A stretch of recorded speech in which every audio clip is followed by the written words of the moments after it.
For someone who goes on to become the main antagonist of the series, we know shockingly little about Ganondorf. We know that he is a Gerudo, and we know that he is a rare occurrence of male Gerudo being born once every 100 years, and therefore the king of the Gerudo. Past that, we only see his actions in-game being a big bad evil guy. What's really crazy is that if you're paying attention, things don't quite add up. I don't know if Ganondorf really is the rightful king of the Gerudo. In fact, I'm not sure Ganondorf is a Gerudo at all. In order to understand why Ganondorf is not what he and his followers claim to be, we need to understand exactly what those claims are and where they come from. For starters, let's talk about the existence of the male Gerudo. The claim that we hear thrown around that there is one male Gerudo born every 100 years comes from 4 different sources in the series. The first is the most often cited, being from Ocarina of Time. Nabooru, the Sage of Spirit and second in command over the Gerudo, is obviously not a fan of Ganondorf. She tells us that only one man is born every 100 years. Even though our laws say that that lone male Gerudo must become king of the Gerudo, I will never bow to such an evil man. This is fairly clear-cut, but the sentiment changes by the time that Four Swords Adventures rolls around. There is an elder that tells us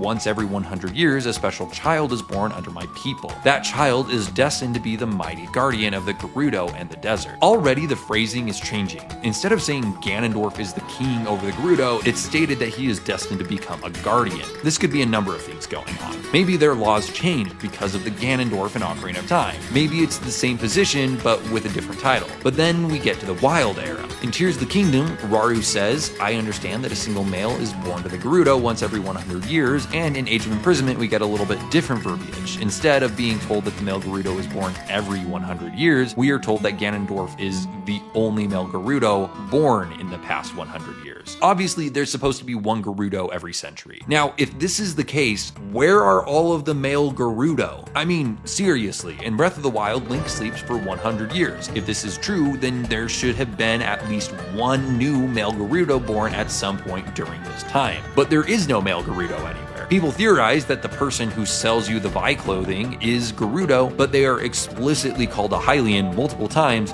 and they're a little small to be a Gerudo. There should be countless examples of male Gerudo. From what I could find, Gerudo have pretty similar lifespans to Hylians. There are no Gerudos who recognize Link after his 100-year coma, so we can assume that their lifespans are at least shorter than 100 years. Let's just say your average Gerudo lives to 80 years old. This then means that after the male Gerudo dies, there's only about 20-year span that there would not be a male Gerudo alive. 80% of the time, there should be a male Gerudo. Despite this fact, there is no male Gerudo ever shown that isn't literally Ganondorf. The Gerudo appear in 5.5 Zelda games, the half being Majora's Mask. No male Gerudo is shown at all in Majora's Mask, Breath of the Wild, or Echoes of Wisdom. Tears of the Kingdom does have a male Gerudo, but it's Ganondorf, and they were also born well over 10,000 years ago. Ocarina of Time and Four Swords Adventures both have a male Gerudo, but it is in fact Ganondorf.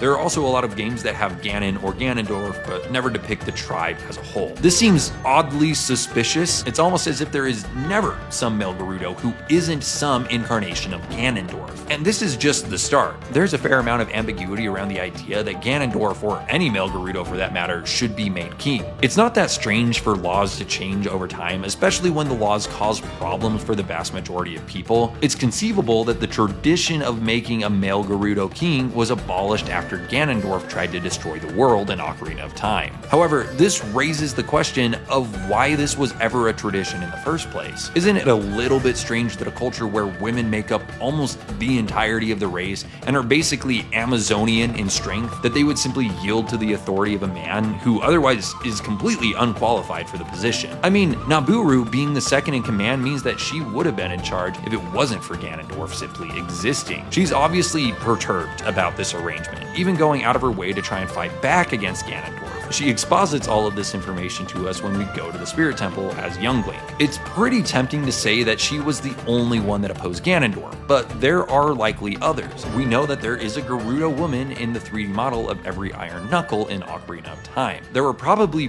plenty of Gerudo that once opposed Ganondorf who were simply silenced and repurposed. Speaking of which, let's talk about Twinrova. Twinrova is basically the ship name of Kotoke and Kaume, the surrogate mothers of Ganondorf. In other words, they raised him. These witches have overseen the Gerudo tribe for quite some time. They're about 400 years old, give or take about 20 years depending on which sister you ask. This is much older than any other Gerudo we encounter. In fact, these witches are the only ones who would be able to corroborate the story that any male Gerudo born is supposed to become the king. No other Gerudo would have living memory of a male Gerudo being born. These witches also worship Ganondorf like a god. It's not the simple motherly love you would expect from someone who raised the child. They're constantly calling him the Great Ganondorf. They even say they want to use Link as a sacrifice for the Great Ganondorf. It's explicit worship. Kotake and Koume, given their long lifespans and magical abilities, would be in the perfect position to create a legend that future generations would simply accept as fact. Twinrova created stories that became law that the male Gerudo would become the king of the Gerudo. It was fully their intention from the beginning to raise a child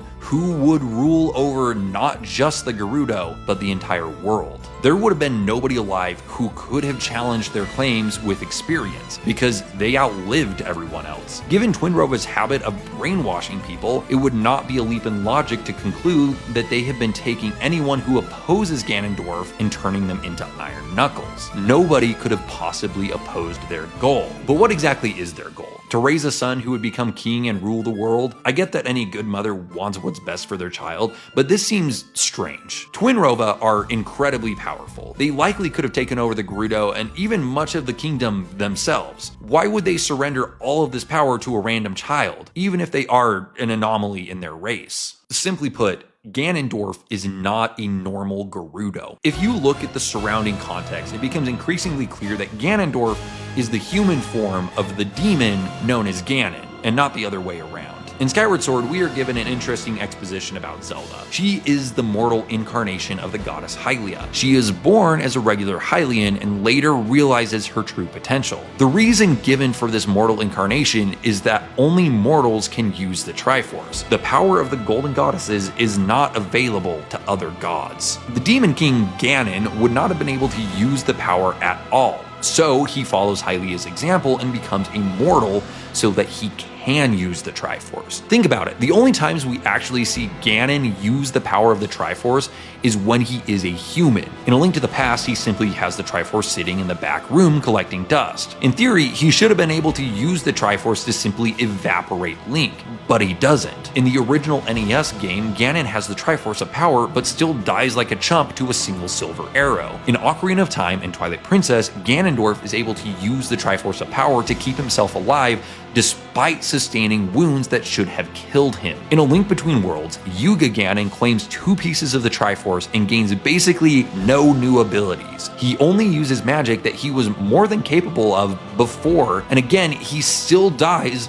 like a chump. Ganondorf, the Gerudo man, uses the Triforce of power constantly. Ganon, the demon, just uses what looks like regular magic. This easily answers the question of why Twinrova worships Ganondorf like a god. It's because he basically is. He is the mortal incarnation of the King of Demons. They help devise a plan with him to ensure his place on the throne of the Gerudo people, making his access to the Triforce that much easier. And the evidence doesn't stop there. Whenever Ganondorf is resurrected in the Downfall timeline, he always comes back as the blue boar demon and never as a human. It's even a consistent design between these games as opposed to his Ocarina of Time or even his Twilight Princess beast forms. Even in the Oracle games, where a ritual is performed involving Zelda, he takes the form of Ganon and not Ganondorf. In Skyward Sword, Demise returns to his true form when a similar ritual is performed involving Zelda. Despite having an alternative form as the imprisoned, he returns to the form of the Demon King. Perhaps this is a stretch, but this could be evidence that the ritual involving the blood of the goddess reverts the spirit back to its original form. Even the fact that Ganondorf is reborn not once, but twice lends itself to this theory, once in Four Swords Adventure and once more in Age of Imprisonment. We are only ever destroying a vessel, a mortal shell. The spirit persists. Now, I hear you guys screaming at me in the comments. This isn't new information. We already knew that Ganondorf is the reincarnation of Demise.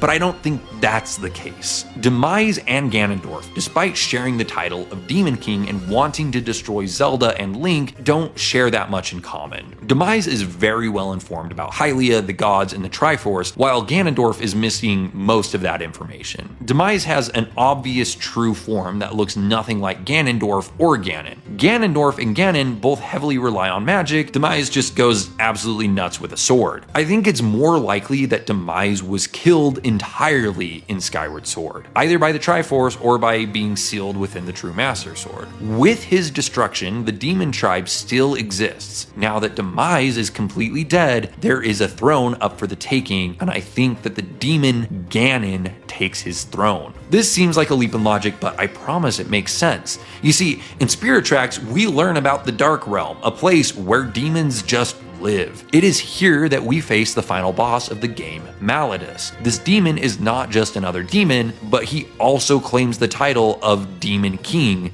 just as Demise and Ganon before him. I do not think that it is a coincidence that this takes place in the same timeline where Ganondorf is killed and the Triforce is used to secure victory against him. Demise was killed and replaced by Ganon, and when Ganon was destroyed, he was replaced by Malladus. When Demise left his curse on Link and Zelda, he wasn't truly binding his soul to theirs. He was telling them that his hatred would live on, and it does, in the form of a new Demon King ascending to the throne forever. Ganondorf was never truly a man, and he was barely even a king. He was simply another link in the chain that binds Hyrule to an eternity of destruction.